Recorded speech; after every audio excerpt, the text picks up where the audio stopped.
नमस्कार। प्राइम न्यूजमा स्वागत छ। म दृष्टिवाणी धिताल। म दिपेश किमिरे। सुरु गरौँ आजका हेडलाइन्सबाट।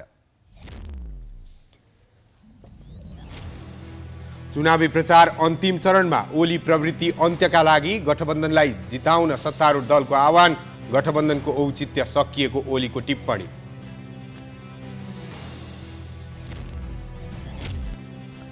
दलका घोषणापत्रमा औद्योगिक विकासका ठूला गफ। राजनीतिक घुसेपछि दर्जनौं उद्योग बन्द। बिना योजना लाखौंको रोजगारी दिने गफ बाँड्दै ठूला दल। दलका शीर्ष नेतालाई काठमाडौँ उपत्यकामा निर्वाचन लड्न त्रास। अप्रत्याशित रूपमा मत जाने प्रवृत्ति कारक। अधिकांश क्षेत्रमा टुरिस्ट नेताबीच नै प्रतिस्पर्धा। सामाजिक सञ्जालमा उम्मेद्वारहरूले निर्वाचन प्रचार प्रसार गर्दा करोडौं रकम विदेशिँदै। निर्वाचन आयोग र सरकारी उदासीनताका कारण ठूलो नोक्सानी। अनुगमन प्रभावहीन। 33% महिला सहभागिता गफ मात्रै। प्रतिनिधि सभाका लागि प्रत्यक्षमा 9% महिला प्रतिस्पर्धामा। उम्मेदवार कम भएपछि संसदमा महिला संख्या न्यून हुने निश्चित। ठूला औद्योगिक राष्ट्रहरूको समूह G20 को बैठक बालीमा जारी। सहभागी नेता साइडलाइन वार्तामा व्यस्त। युक्रेनमा तत्काल युद्ध विराम गर्न नेताहरूको दबाव।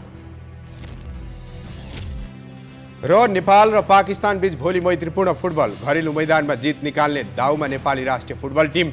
राम्रो नतिजा निकाल्नेमा पाकिस्तान पनि आशावादी।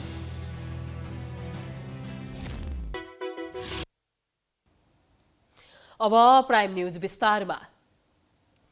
नेकपा एमालेका अध्यक्ष केपी शर्मा ओली नागरिक समाजले ललितपुर 3 भैँसेपाटीमा आयोजना गरेको पदयात्रामा सहभागी भएका छन्। ललितपुर क्षेत्र नम्बर 3 मा एमाले प्रतिनिधि सभाका उम्मेद्वार अमृत खड्का र प्रदेश 3-2 प्रेम भक्त महर्जन सहित नागरिक समाज र बुद्धिजीवीको पदयात्रामा ओली सहभागी भएका हुन्। सो क्रममा अध्यक्ष ओलीले सत्ता गठबन्धनको औचित्य मङ्सिर 4 पछि सकिने बताएका छन्।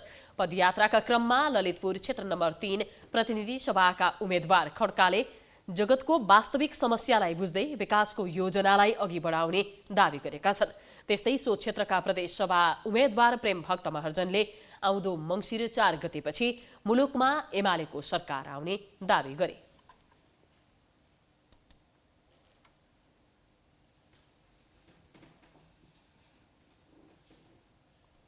सरकारमा रहँदा दर्जनौं उद्योग कौडीको भावमा बेचेको आरोप खेपेका दलको घोषणापत्रमा यति बेला औद्योगिक विकासको ठूलो गफको पुलिन्दा उल्लेख छ।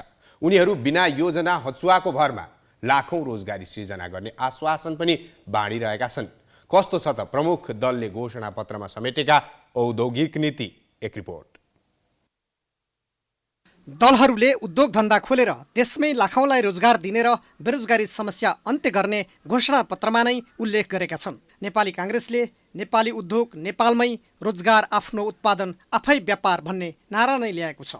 कांग्रेसले देशमै उद्योग धन्दा खोलेर 5 वर्षमा 12,50,000 नयाँ रोजगार सिर्जना गर्ने घोषणा गरेको छ। नेकपा एमाले 5 वर्षमा उद्योग धन्दा खोलेर 5 लाख रोजगार सिर्जना गर्ने र न्यूनतम ज्याला 25,000 पुर्याउने प्रतिबद्धता गरेको छ। अन्य राजनीतिक दलले पनि औद्योगिक विकासका लागि आवश्यक पूर्वाधार तयार गर्दै उद्योग धन्दा सञ्चालन गरेर लाखौंलाई रोजगारको व्यवस्था गर्ने घोषणापत्रमा नै उल्लेख गरेका छन्। तर उद्योग सञ्चालन गर्न बजेट कहाँबाट ल्याउने, कस्तो उद्योग स्थापना गर्ने लगायतका विषयमा उनीहरूको स्पष्ट दृष्टिकोण देखिँदैन। विशेष गरेर 2046 सालपछि यिनै राजनीतिक दलको सरकार भएको पालामा बाँसबारी छाला जुत्ता कारखाना, हेटौडा कपडा उद्योग, हरिसिद्धि इट्टा टायल कारखाना लगायतका उद्योग बिक्री भएका छन् भने कतिपय चलाउन नसकिएर त्यसै बन्द भएका छन्। ठुला ठुला उद्योग स्थापना गर्ने र रोजगारी दिने कुरा दलहरूले वर्षौंदेखि चुनावी मुद्दा बनाउने र सरकारमा गएपछि व्यवस्था गर्ने गरेका छन्। राष्ट्रिय योजना आयोगका उपाध्यक्ष समेत भइसकेका कांग्रेस नेता प्राध्यापक डाक्टर गोविन्दराज पोखरेल तत्कालीन अवस्थामा संस्थान उठाउनै नसक्ने घाटामा गएका र उद्योग सञ्चालन गर्नै नसक्ने अवस्था आएका कारण सरकारले यसको विकल्पमा व्यापक मात्रामा शिक्षा र स्वास्थ्यमा लगानी गरेको बताउँछन्। समाजवाद भनेको 2-4 जनालाई जागिर मात्रै संस्थान घाटा गर्नु भने कि कालीकोटमा बस्ने मान्छेले पनि सिटाउनु पाओस्, त्यहाँको गर्भवती महिलाले पनि सुत्केरी हुँदाखेरि सल्लाह महिला सुडिनीको सेवा पाओस् भनेर शिक्षा र स्वास्थ्यमा व्यापक रूपमा लगानी गरेको नेपाली काङ्ग्रेसले र यता चाहिँ सवाई बनाउने इँटा बनाउने जुत्ता बनाउने काम चाहिँ निजी क्षेत्रलाई दिएको। एक दुईटामा हाम्रा त्रुटि भएका छन् किनभने हाम्रा नेताहरू जग्गा दलाली गरेर आएका थिएनन्, त्यति बेला सबै जेल बसेर आएका। उद्योगी व्यापारीले पनि दलले भनेअनुसार देशभित्रै रोजगारी सिर्जना गर्न र व्यावसायिक रूपमै आत्मनिर्भर हुन उद्योग मैत्री वातावरण आवश्यक रहेको बताएका छन्। हरेक चोटि चाहिँ अब औद्योगिकरणका कुराहरू होइन का कुराहरू रोजगारीका कुराहरू आइरहेको छ, तर व्यवहारिकमा हेर्दाखेरि अहिले पनि हेर्नुहोस् न,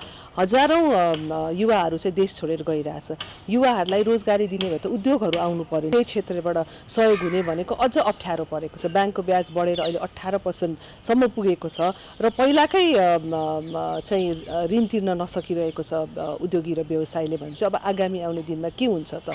त्यस कारणले अहिले साँच्चीकै भन्ने हो भने उत्पादनमूलक उद्योगहरू या चाहिँ उद्योगहरू गर्ने चाहिँ राइट समय चाहिँ हामीले पाएका छैनौँ। काङ्ग्रेस, एमाले, माओवादी लगायतका दलले फेरि उद्योग खोलेर बेरोजगारी समस्या समाधान गर्ने भन्दै चुनावी मुद्दा बनाएका छन्। उनीहरूले युवा पलायन रोक्न, स्वदेशमै रोजगारी सिर्जना गर्न उद्योग मैत्री वातावरण बनाउन जरुरी छ भने प्रतिबद्धता गरे अनुसारको नीति तर्जुमा गरी कार्यान्वयन गर्न जरुरी छ। नेपालमा साना ठुला मझौला गरेर 8,500 बढी उद्योग रहेको तथ्याङ्क छ।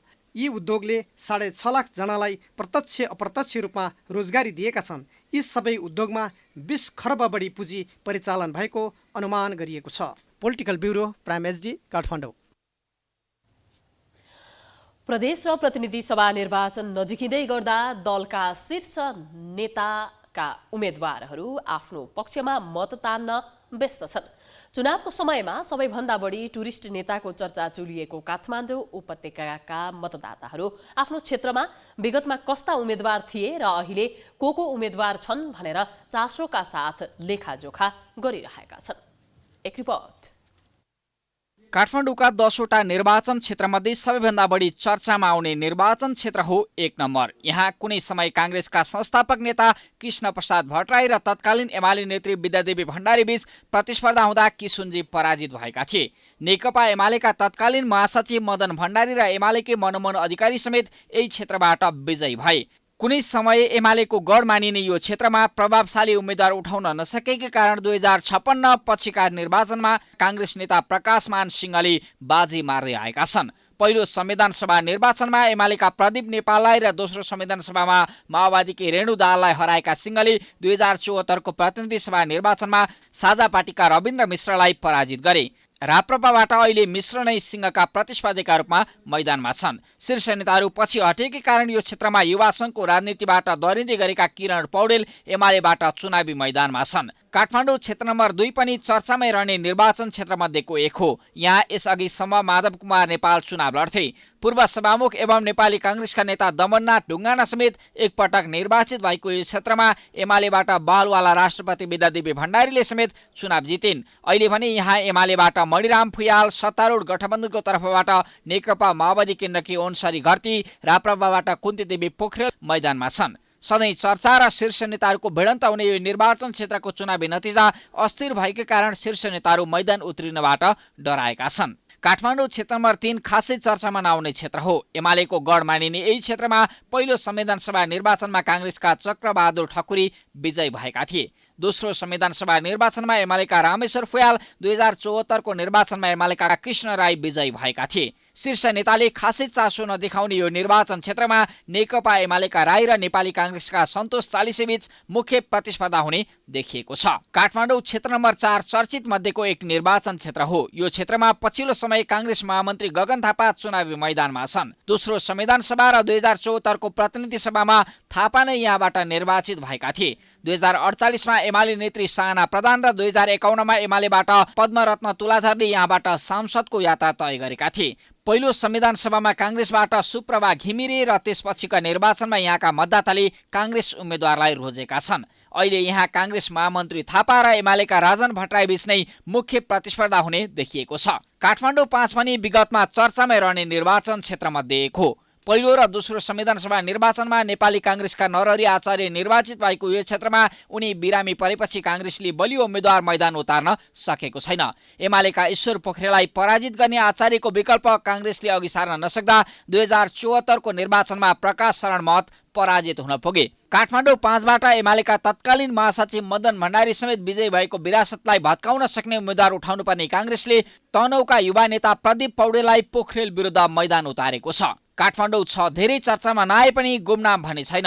विगतमा एमालेका साना प्रधान र अष्टलक्ष्मी साखे विजयी भएको यो क्षेत्रबाट पहिलो संविधान सभा निर्वाचनमा माओवादीका हितमान साखे विजयी भए। दोस्रो संविधान सभा निर्वाचन र 2074 को प्रतिनिधि सभा निर्वाचनमा भने यहाँबाट काङ्ग्रेसका भीमसेन दास प्रधान विजयी हुँदै आएका छन्। यहाँ एमालेले शीर्ष नेतालाई मैदान उतारेर प्रधानको ह्याट्रिक रोक्नुको साटो प्रहरी महानिरीक्षकबाट सेवानिवृत्त सर्वेन्द्र खनाललाई टिकट थमाएको छ। राष्ट्रिय स्वतन्त्र पार्टीका शिशिर खनालले समेत टक्कर दिने आकलन गरेको यहाँ प्रधान नै अरूभन्दा बलियो अवस्थामा छन्। काठमाडौँको 7 नम्बर क्षेत्र खासै चर्चामा छैन। 2064 को पहिलो संविधान सभा निर्वाचनमा डाक्टर बाबुराम भट्टराई पत्नी हिसिला एमीले चुनाव जित्दा चर्चामा आएको यो क्षेत्रमा 2056 मा तीर्थराम डङ्गोलले काङ्ग्रेसबाट चुनाव जितेको बाहेक एमाले उम्मेद्वार नै मतदाताको रोजाइमा पर्दै आएका छन्। यहाँबाट 2 पटक एमालेका रामवीर मानन्द र 1 पटक कृष्ण गोपाल श्रेष्ठले चुनाव जितेका छन्। शीर्ष नेताले चासो नदिएको यो क्षेत्रमा एमालेका श्याम कुमार घिमिरे सत्ता गठबन्धनबाट नेकपा माओवादी केन्द्रकी अस्मिता सिंह मानुषी एमी भट्टराईसँगै एमालेबाट रुष्ट बन्दै स्वतन्त्र बनेका रामवीर मानन्दरबीच प्रतिस्पर्धा हुने आकलन भइरहेको छ। काठमाडौँ 8 मा पहिलो र दोस्रो संविधान सभा निर्वाचनमा काङ्ग्रेस नेता नवीन्द्र राज जोशीले जिते पनि 2074 मा एमालेका जीवनराम श्रेष्ठसँग पराजित हुनु परेको थियो। काठमाडौँ क्षेत्र नम्बर 8 मा एमालेले खासै चर्चामा नरहेका शिवसुन्दर राजवैद्यलाई मैदान उतारेको छ। यहाँ वैद्य एकीकृत समाजवादीका श्रेष्ठसँगै हाम्रो नेपाली पार्टीका सुमन साइमे बीच कडा टक्कर हुने आकलन भइरहेको छ। काठमाडौँ क्षेत्र नम्बर 9 मा पहिलो र दोस्रो संविधान सभा निर्वाचनमा काङ्ग्रेसका ध्यान गोविन्द रञ्जित विजयी भएका थिए भने 2074 मा एमाले नेता कृष्ण गोपाल श्रेष्ठसँग उनै पराजित भएका थिए। अहिले यहाँ एमालेले कृष्ण गोपाल श्रेष्ठलाई नै मैदान उतार्दा काङ्ग्रेसले माओवादी नेत्री कल्पना धमलालाई साझा उम्मेद्वारका रूपमा मैदान उतारेको छ। यहाँबाट विवेकशीलका मिलन पाण्डेले समेत चुनौती दिँदैछन्। पहिलो र दोस्रो संविधान सभा निर्वाचनमा माओवादी अध्यक्ष पुष्पकमल दाहाल प्रचण्ड उम्मेद्वार बनेर चर्चामा आएको काठमाडौँ क्षेत्र नम्बर 10 अहिले पनि चर्चामै छ। पहिलो संविधान सभामा दाहाल विजयी भए पनि दोस्रोमा पराजित भएको यो निर्वाचन क्षेत्रमा काङ्ग्रेसका उनै राजन केसी मैदानमा छन्। 2074 मा माओवादीका हितमान साखेलाई पराजित गरेका केसीले अहिले एमालेका हिमेश केसी र राष्ट्रिय स्वतन्त्र पार्टीका प्रदीप विष्टको चुनौती सामना गर्नुपर्ने भएको छ। सत्तारूढ गठबन्धनले आज लुम्बिनी र कर्णाली प्रदेशका विभिन्न जिल्लामा चुनावी सभा गरेको छ। सभामा प्रधानमन्त्री एवं नेपाली काङ्ग्रेसका सभापति शेरबहादुर देउवाले संविधान बचाउन गठबन्धनलाई जिताउन आग्रह गरेका छन्। पश्चिम नवलपरासीको चुनावी सभालाई सम्बोधन गर्दै प्रधानमन्त्री देउवाले गठबन्धन चुनावपछि पनि निरन्तर रहने दावी गरे। उनले सहमति गरिएको विषयमा कुनै दुविधा नरहन आग्रह गरे। प्रधानमन्त्री देउवाले गठबन्धनका उम्मेद्वारलाई जिताउन सबै मतदातालाई आग्रह समेत गरे। कुनै पनि हालतमा यो गठबन्धन यो चुनाव पछाडि पनि जिल्दै चुनावसम्म गठबन्धन हाम्रो रहेको रहेछ। यसमा चाहिँ हाम्रो बिचमा सहमति पनि छ, सहमति गरेर जानेछ र हाम्रो बिचमा कुनै किसिमको असहमति छैन। यहाँ झगडा गराउने तत्त्वहरू धेरै लागेका छन्। चिन्ता गर्ने काम छैन। हामी सब एक भएर अगाडि बढ्नेछौँ। यो गठबन्धनलाई 2 चुनावसम्म पनि लगेर हामी गठबन्धनलाई साथ दिन्छौँ। सभामा माओवादी केन्द्रका अध्यक्ष पुष्पकमल दाहालले आगामी मङ्सिर 4 गते हुने निर्वाचनमा महाभारत जस्तै 5 पाण्डव र कौरव बीचको लडाईँ भएको बताए। दाहालले ओली प्रवृत्तिको अन्त्यका लागि गठबन्धनले ओली प्रवृत्तिमा जनताको विजय भयो र यो गठबन्धन अगाडि आयो। त्यसकारण यो पटकको निर्वाचनमा हामी एकातिर 5 दलीय गठबन्धन 5 पाण्डवका रूपमा छौँ, अर्कातिर कौरवहरूको एउटा हुल छ। केपी ओलीको नेतृत्वबाट महाभारत हुँदैछ मङ्सिर 4 गते। आदरणीय जनसमुदाय सावधान। 2 निर्वाचन क्षेत्र रहेको पश्चिम नवलपरासीमा क्षेत्र नम्बर 1 को प्रतिनिधि सभामा उद्योगपति विनोद चौधरी गठबन्धनको तर्फबाट उम्मेद्वार रहेका छन् भने अर्का पूर्व मन्त्री हृदेश त्रिपाठी रहेका छन्। आजै गठबन्धनले कर्णाली प्रदेशको सुर्खेतमा पनि चुनावी सभा गरेको छ।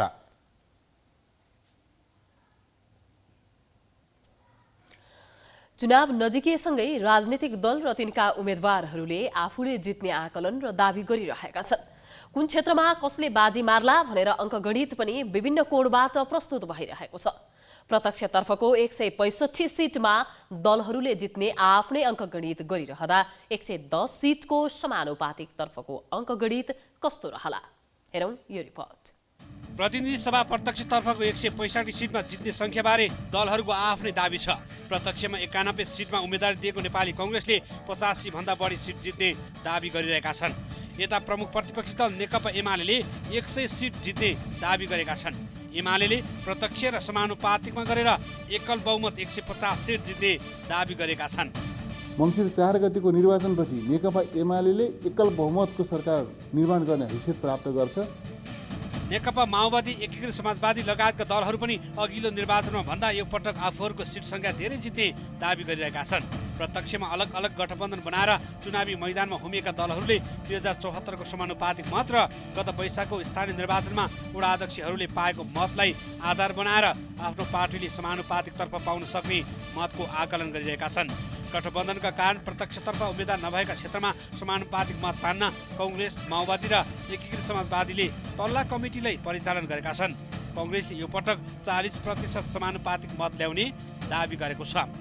समानुपातिक तर्फको जुन 40% सिट प्रदेश सभामा पनि प्रतिनिधि सभामा पनि छ, ती सिटहरूमा भने कुनै गठबन्धन छैन। त्यहाँ हामीले रुख चिन्हमै मतदान गर्ने। एमाले भने समानुपातिकका लागि छुट्टै संयन्त्र परिचालन गरेको छैन। माओवादी केन्द्रले पनि यो पटक समानुपातिक मतको संख्या बढाउने लक्ष्य लिएको छ। 74 सालको निर्वाचनमा 15.3% मत ल्याएर समानुपातिकमा 17 सिट जितेको माओवादीले यो पटक त्यसको दोब्बर मत बढाउने गरी तयारी गरेको जनाएको छ। माधव कुमार नेपाल नेतृत्वको नेकपा एकीकृत समाजवादीले भने नयाँ दल भएका कारण थ्रेसहोल्ड कटाउन चुनौती छ।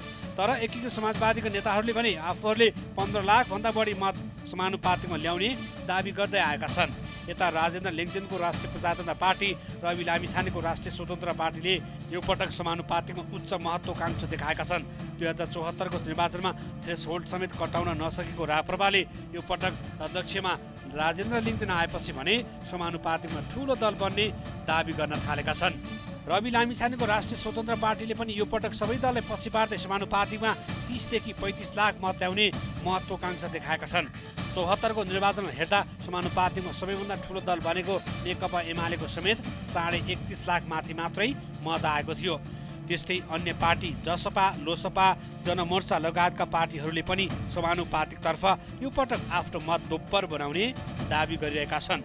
2074मा समानुपातिकतर्फ दलहरूको अङ्कगणित के थियो यो हेरौँ।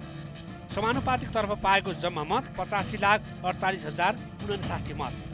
1.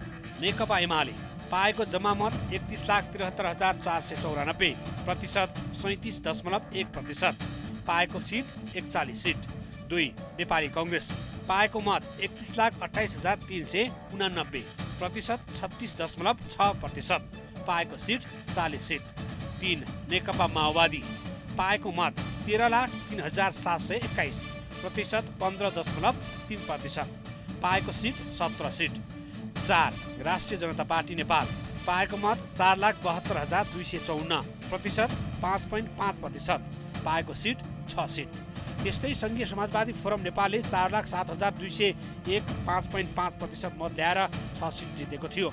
यसबाहेक 3% भन्दा कम मत ल्याउने 44 दलले 9,96,720 मत प्राप्त गरेका थिए, जुन समानुपातिक तर्फको कुल मतको 10.44% हुन आउँछ। तर 3% मत नकटाएकाले यो मत समानुपातिक तर्फ कुल सदर मतमा गणना हुँदैन।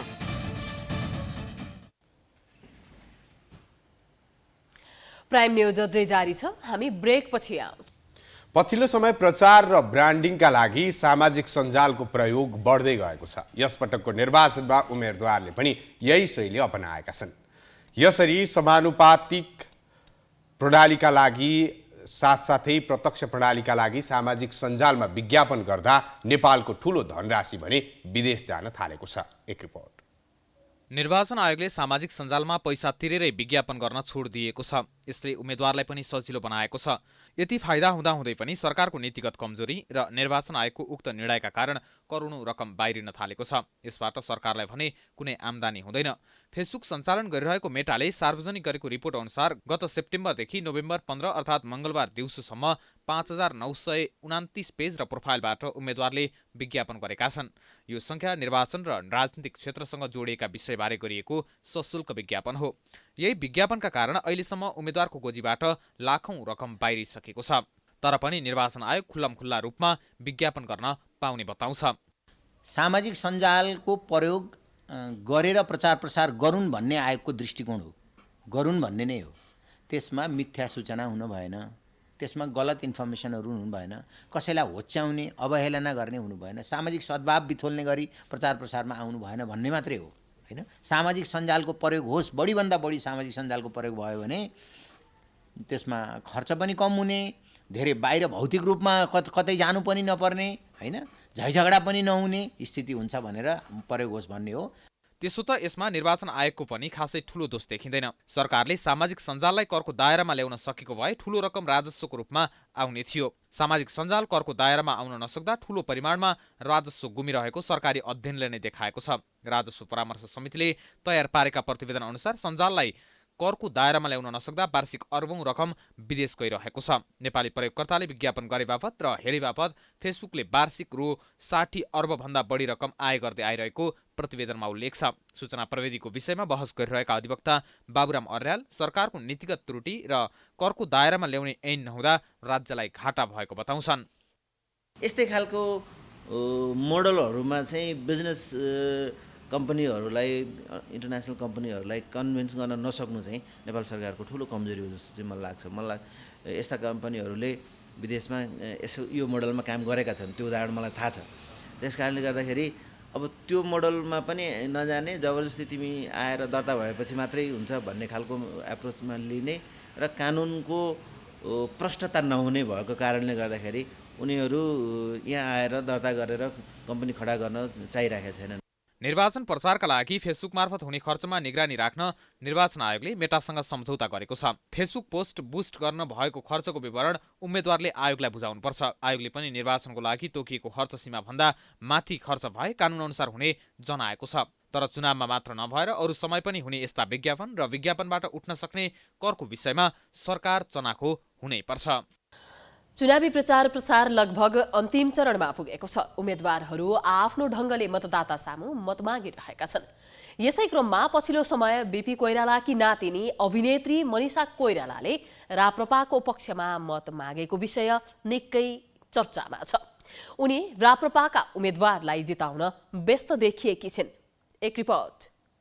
नेपालको राजनीतिमा कोइराला परिवारको आफ्नै विशिष्ट योगदान छ। सम्भवत संसारमै 3 दाजुभाइ देशको प्रधानमन्त्री भएको कोइराला परिवारका सदस्यहरू राजनीतिमा भने अलग अलग ढङ्गले क्रियाशील छन्। बीपी पुत्र प्रकाश कोइराला राजनीतिमा गुमनाम छन् भने अर्का पुत्र शशाङ्क अहिले पनि चुनावी मैदानमा छन्। यस्तै पृष्ठभूमिमा बीपीकी नातिनी बलिउड अभिनेत्री मनिषा कोइराला खुलेर राप्रपाको पक्षमा उभिएकी छिन्। उनले स्याङ्जा, काठमाडौँ लगायतका स्थानमा आयोजित सभामा सम्बोधन गरिन् भने मङ्गलबार अभिनेत्री कोइरालाले बिहान काठमाडौँ क्षेत्र नम्बर 1 का विभिन्न ठाउँमा राप्रपा उम्मेद्वार रविन्द्र मिश्रसँगै घर दैलोमा पुगेर भोट मागिन्। उनले व्यक्तिगत रूपमा रविन्द्र मिश्रको काम गर्ने शैली राम्रो भएको कारण सपोर्ट गरेको बताइन्। हाम्रो लिङ्गदेनजीले को नेतृत्वमा आरपीपी जुन छ, उहाँ मलाई त्यो एउटा नयाँ रूप देखिरहेको छु आरपीपीको, जुन कि बीपी बाले देखाउनु भएको बाटो थियो। उहाँले राष्ट्रको सुदृढीकरणको लागि, राष्ट्र बलियो हुनको लागि हामीले एउटा परम्परागत रूपमा जुन एउटा संस्था आइरहेछ, राज संस्था, त्यसको मूल्य छ, त्यसको ठाउँ छ र एउटा मल्टी पार्टी डेमोक्रेटिक सिस्टम जुन हाम्रो प्रजातन्त्र थियो कि त्यसको एउटा ठाउँ छ भनेर जो उहाँले भन्नुभएको थियो। हामीले त्यो कता कता अरू पार्टीहरूले बिर्सिनु भए पनि मलाई लाग्छ लिङ्गदेनजीको राष्ट्रिय प्रजातन्त्र पार्टीले बिर्सेको छैन। नेपालको राजनीतिक इतिहासमा कोइराला परिवारको ठूलो योगदान रहेको तर पछिल्लो समय काङ्ग्रेसले बीपीको धार छाड्दै गएको सन्दर्भमा मनिषामा बीपीको धारमा आएको मिश्रले बताए। नेपालमा राजा र प्रजा नमिलिकन यो देशको प्रजातन्त्र, यो देशको स्थायित्व, यो देशको शान्ति, यो देशको विकास, यो देशको स्वाधीनता, सार्वभौम सत्ता कुनै पनि सुनिश्चित हुँदैन भनेर एकदमै प्रतिकूलको अवस्था आफै नै ज्यान खतरामा हुँदा पनि उहाँले त्यही कुरा भनिराख्नु भएको थियो र पछि अब दुःखका साथ भन्नुपर्छ कोइराला परिवारकै धेरै कोइरालाहरूले त्यसको फलो गर्न सकेनन् तर मनिषाजी भने एकदम चट्टानी अडान लिएर त्यो आदर्शमा उभिनु भएको छ उहाँको कुनै स्वार्थ छैन। त्यस्तै कलाकार तथा रापरपा नेता मदनदास श्रेष्ठले देशको परिवर्तन गर्ने पार्टी रापरपा भएको विषय जनताले बुझ्दै आएको र देश परिवर्तनमा आम जनताले रापरपालाई संसदमा पुर्याउने दाबी गरे। जनता नै यसको पक्षमा लागिरहेछ, यही हो राष्ट्रिय हितको लागि लाग्ने पार्टी भनेको राष्ट्रिय प्रजातन्त्र पार्टी भनेर जनता आफै लागिरहेछ। तपाईँले बसन्तपुरको अस्तिको भेला देख्नुभयो, हाम्रो राष्ट्रिय प्रजातन्त्र पार्टीको कयौँ भेला, त्यहाँ तिनीहरूलाई कसैलाई पैसा बाँडेर कसैलाई मासु चिउरा खुवाएर ल्याएका कुनै पनि मान्छेहरू छैनन् है। आफ्नो खल्तीको पैसा खर्च गरेर उनीहरू भेला भएको। अब राष्ट्रिय प्रजातन्त्र पार्टीलाई हामीले मत दिएर यिनीहरूलाई संसदमा पुर्याउनु पर्छ। काठमाडौँ 1 मा मिश्र नेपाली काङ्ग्रेसका प्रकाशमान सिंह प्रतिस्पर्धा गर्दैछन्। यसअघि 2074 को निर्वाचनमा पनि मिश्र विवेकशील साझा पार्टीबाट उम्मेद्वार बनेका थिए। उनी करिब 800 मतको अन्तरले सिंहसँग पराजित भएका थिए। यसपटक मिश्र दल परिवर्तन गरी रापरपाबाट उम्मेद्वार बनेका छन्। यो क्षेत्रमा सिंह र मिश्र बीच नै तीव्र प्रतिस्पर्धा हुने आकलन गरिएको छ। संविधानले राज्यका हरेक निकायमा 33% महिलाको सहभागिता अनिवार्य गरेको छ। तर दलहरूले अहिले पनि प्रत्यक्षतर्फ 9% भन्दा बढी उम्मेद्वार बनाएका छैनन्। प्रदेशसभा निर्वाचनमा प्रत्यक्षतर्फ महिला उम्मेद्वारको सङ्ख्या अत्यन्तै कम देखिएको छ, जसका कारण प्रतिनिधि सभा तथा प्रदेशसभामा महिला सहभागिता न्यून हुने निश्चित प्राय छ। एक रिपोर्ट। संविधानले जनसङ्ख्याका आधारमा समावेशी निर्वाचन प्रणालीको व्यवस्था गरेको छ। लैङ्गिक आधारमा विभेद गरिने छैन भनिएको छ, तर व्यवहारमा त्यस्तो देखिएको छैन।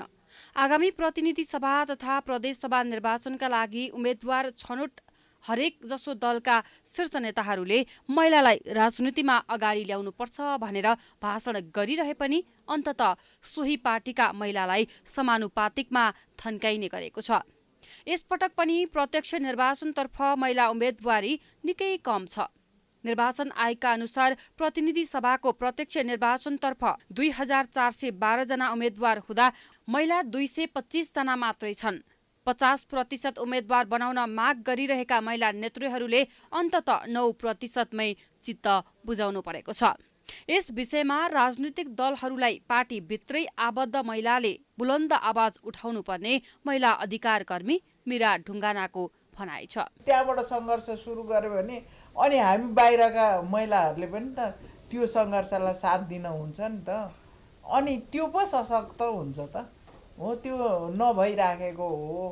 अब पार्टीले हुइप लगाउने भनेर महिला विरुद्धको कानुनहरू पनि पारित गरिरहेको हुन्छ कि हुइप लगाएर अनि त्यसमै सही गर्न त भएन नि, त्यसैलाई समर्थन गर्न त भएन नि हो। यस्ता कुराहरू चाहिँ नि एकदमै धेरै छन्। यो सबै कारणले गर्दाखेरि अनि महिलाको त्यो प्रत्यक्षमा उम्मेदवारी दिने काम चाहिँ नि एकदमै थोरै भएको हो। मुख्य 3 दल नेकपा एमाले, नेपाली काङ्ग्रेस र नेकपा माओवादीले 165 वटा निर्वाचन क्षेत्रमध्ये 19 वटामा मात्रै महिला उम्मेद्वार छानेको छ। नेकपा एमालेको तर्फबाट प्रतिनिधि सभाको निर्वाचनका लागि 141 जना उम्मेद्वार छन्। ती मध्ये महिला जम्मा 11 जना छन्। त्यस्तै नेपाली काङ्ग्रेसले 91 जना उम्मेद्वार उठाउँदा जम्मा 5 जना महिलालाई अवसर दिएको छ। नेकपा माओवादी केन्द्रबाट 46 जना उम्मेद्वार चुनावी प्रतिस्पर्धामा छन्। ती मध्ये 8 जना मात्रै महिला छन्। एकीकृत समाजवादीका 21 जना उम्मेद्वार मध्ये 1 जना मात्रै महिला छन्।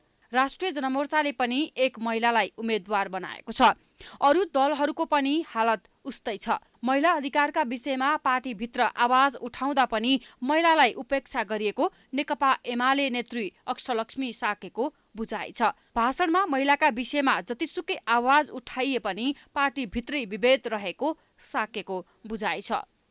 यसरी नगरौँ, महिलाहरू सक्षम छन्। लिस्टै पनि महिलाहरूको सवालमा अखिल नेपाल महिला सङ्घ छ नि, उहाँहरूले त अब साथीहरूले त लिस्ट तयार गरेर यहाँ यो महिलाहरू उठ्न सक्छ है, जित्न सक्छ भनेर चाहिँ नि जित्ने महिलाहरूको लिस्ट पनि हामीले दिएको होइन यसरी चाहिँ नि उठाउन सकिन्छ जिताउन सकिन्छ भनेर तर पहुँचे पुर्याइदिएन दिँदै दिएन त त्यो भनेको मैले अघि पनि भने नेतृत्व यो जुन अहिले सबै ठाउँमा पुरुषकै नेतृत्व छ नि राजनीतिक दलभित्र सबै ठाउँ पुरुषको नेतृत्व छ त्यो पुरुषको चिन्तन चाहिँ नि महिला मैत्री छैन महिलाहरूलाई स्थापित गर्ने सोच छैन महिला पुरुष समान छन् भन्ने दृष्टिकोण नभएकै कारणले गर्दाखेरि महिलाहरू अहिले पनि हेपिनु पर्यो 2074 सालको निर्वाचन कुल 275 सिटमा 6 जना महिला प्रत्यक्षबाट र 84 जना समानुपातिकबाट निर्वाचित भएका थिए प्रमुख दलहरूले महिला अधिकारका विषयमा जति नै बखान गरे पनि व्यवहारमा भने ठिक उल्टो देखिएको छ जसका कारण उनीहरूको भनाइ र गराइमा आकाश जमिनको अन्तर देखिएको छ स्वास्थ्य सुधारका अभियन्ता डाक्टर गोविन्द केसीले नेपाली कांग्रेस एमाले नेकपा माओवादी जस्ता पुराना दलहरू भ्रष्ट भएकाले यस पटक मतदानमा विवेक प्रयोग गर्न आग्रह गरेका छन् आज पत्रकार सम्मेलन गर्दै डाक्टर केसीले आगामी निर्वाचनलाई जिम्मेवारीपूर्वक लिई अघिल्लो चुनावको जस्तो गल्ती फेरि नदोहोर्याउन मतदाताहरूलाई अपील गरेका हुन् चरित्रवान इमान्दार स्वच्छ छवि भएको मान्छेहरूलाई चाहिँ लायक के अरे व्यक्तिहरूलाई भोट हाल्ने त्यो कुरो चाहिँ जनता के अरे मतदाताहरूले त्यो कुरो चाहिँ राम्रोसँग विवेकमा राखेर विवेक अनुसार चल्नुपर्छ अब यसको मतलब के छ भनेदेखि कुनै पार्टीको विरुद्ध भनेको होइन र अथवा कुनै चाहिँ के अरे व्यक्तिगत नेताहरूको विरुद्ध भनेको यो प्रविधिको गलत प्रविधिको विरुद्ध हो केसीले लोकतन्त्रमा नागरिकहरूलाई नेतृत्व छनौटका लागि बारम्बार अवसर नआउने र मतदाता चुकेमा आउँदो 5 वर्षसम्म पछुताउनु पर्ने अवस्था आउने तर्फ पनि सजग गराएका छन् प्राइम न्यूज अझै जारी छ हामी ब्रेकपछि आउँछौँ ब्रेकपछि स्वागत छ अब business news Nepal stock exchange नेप्सेमा साताको तेस्रो कारोबारको दिन आज सामान्य अङ्कको गिरावट आएको छ आज नेप्से 6.59 अङ्कले घटेर 1897.86 बिन्दुमा बन्द भएको हो त्यस्तै आज नेप्सेमा 1,02,36,00,000 रुपियाँ बराबरको कारोबार भएको छ आज कारोबार भएका कम्पनीमध्ये 43 वटा कम्पनीको सेयर मूल्य बढेको छ भने 133 वटा कम्पनीको सेयर मूल्य घटेको छ 9 वटा कम्पनीको सेयर मूल्य स्थिर छ अब इन्टरनेसनल न्यूज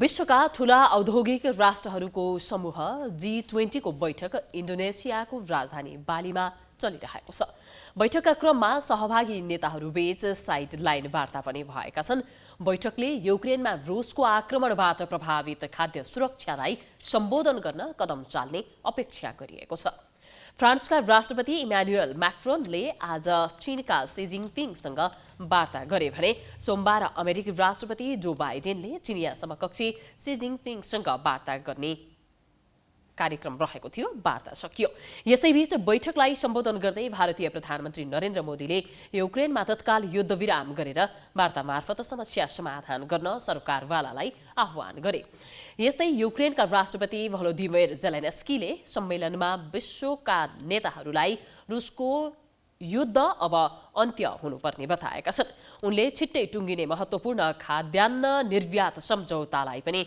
अगाडि बढाउन आग्रह गरे जेलेन्स्कीले भिडियो मार्फत बालीमा उपस्थित नेताहरूलाई सम्बोधन गरेका हुन् त्यस्तै संयुक्त राष्ट्रसङ्घका महासचिव एन्टोनियो गुटेरेसले युक्रेनबाट सुरक्षित रूपमा खाद्यान्न ढुवानी गर्न रुससँग भएको सम्झौता विश्वको खाद्य सुरक्षाका लागि महत्त्वपूर्ण रहेको बताएका छन्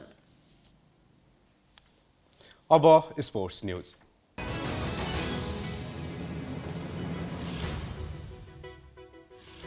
नेपाली राष्ट्रिय फुटबल टोलीले भोलि पाकिस्तान विरुद्ध मैत्रीपूर्ण खेल खेल्दैछ त्रिपुरेश्वर स्थित दशरथ रङ्गशालामा नेपालले पाहुना टोली पाकिस्तानको सामना गर्नेछ खेल साँझ 5:30 सुरु हुनेछ पाकिस्तान विरुद्धको खेल दशरथ रङ्गशालामा नेपालका लागि 50औं खेल हुनेछ पाकिस्तान फिफाको निलम्बनबाट फुकुवापछि पहिलो अन्तर्राष्ट्रिय खेल खेल्नका लागि नेपाल आएको हो खेल अघि मंगलबार काठमाडौँमा आयोजित प्री म्याच कन्फरेन्समा दुवै टोलीले राम्रो खेल प्रदर्शन गर्ने दावी गरेका छन्। नेपाली राष्ट्रिय फुटबल टिमका मुख्य प्रशिक्षक प्रवेश कटवालले घरेलु मैदानमा जित निकाल्न टिमको मनोबल उच्च रहेको दावी गरे। जो चाहिँ नेसनल टिममा ट्रेनिङ गरेको थियो त्यही खेलाडीहरूले चाहिँ एउटा बेस्ट टिम चाहिँ बनाएको त्यस्तो छैन, किनभने अब म हेड कोच भएपछि मैले डिसिजन गर्ने हो होइन, त्यस्तो प्रेसर छैन, किनभने मैले आफूले डिसिजन गर्छु र रिजल्टको भागीदार पनि अब मै नै हुने हो। त्यो कारणले गर्दाखेरि त्यस्तो प्रेसर छैन, मैले आफ्नै निर्णयले जसले चाहिँ बेस्ट दिएको छु ट्रेनिङमा होइन हो त्यसले नै खेल्ने हो। त्यस्तै नेपालका कप्तान रोहित चन्दले पाकिस्तान कठिन प्रतिद्वन्दी भएकाले जित निकाल्नेमा सबै खेलाडी उच्च मनोबलका साथ मैदानमा उत्रने बताए। यो सिचुएसनमा जति पनि हाम्रो टिम बनेको छ एकदमै राम्रो बनेको छ भन्नुपर्छ। अब कोचले आफ्नो हिसाबले टिम छनौट गर्नुभएको छ। अब ओभरअल भन्दाखेरि राम्रै छ भन्नुपर्छ। पाकिस्तानका मुख्य प्रशिक्षक शहजाद अनवरले तयारी राम्रो रहेकाले राम्रो नतिजा निस्किनेमा आशावादी रहेको बताए। हमने ये कि आपको पहले भी बताया कि हमारी नई टीम है और अभी हम डेवलपमेंट फेज़ के अंदर है। 2 महीने का हमने कैंप किया है जिसके अंदर सिलेक्शन प्रोसेस भी है और अभी ये फर्स्ट आफ्टर 3 ईयर हमारा ये जो पहला मैच है आज नेपाल के खिलाफ, जो कल हम इंशाल्लाह खेलेंगे। और जैसे बताया कि प्लेयर्स जो हैं वो अच्छी शेप के अंदर हैं और हम उम्मीद करते हैं कि मैच के अंदर अच्छा परफॉर्म करेंगे। पाकिस्तानका कप्तान हसन बसिरले नेपालसँगको खेलका लागि सकारात्मक रहेको धारणा राखे। And I think we won 3 times and drew once. So personally, I'm looking with expectations, good expectations. Last time we played against them in SAF, we also had a ban back then, and we straight came back to SAF Cup. So my hopes are high, and I don't want to focus on the negatives from the past with the bans and all. And I'm looking forward to tomorrow, inshallah. हालसम्म नेपाल र पाकिस्तान बीच 13वटा मैत्रीपूर्ण खेल भएको छ। FIFA वरियतामा Nepal 175औं स्थानमा र पाकिस्तान 194औं स्थानमा रहेका छन्। यो सँगै हामी प्राइम न्यूजको अन्त्यमा आइपुगेका छौं। जाँदा जाँदै हेडलाइन्स पुनः एकपटक।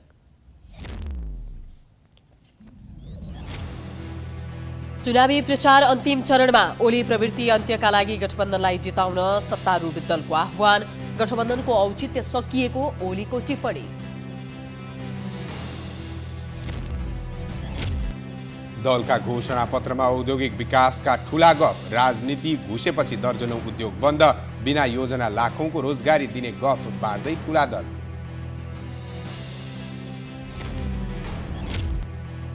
दलका शीर्ष नेताहरूलाई काठमाडौँ उपत्यकामा निर्वाचन लड्न त्रास। अप्रत्याशित रूपमा मत जाने प्रवृत्तिका कारण त्रास। अधिकांश क्षेत्रमा टुरिस्ट नेता बेच्ने प्रतिस्पर्धा। सामाजिक सञ्जालमा उम्मेदवारहरूले निर्वाचन प्रचार गर्दा करोडौं रकम विदेशिँदै। निर्वाचन आयोग र सरकारी उदासीनताका कारण ठूलो नोक्सानी। अनुगमन प्रभावहीन।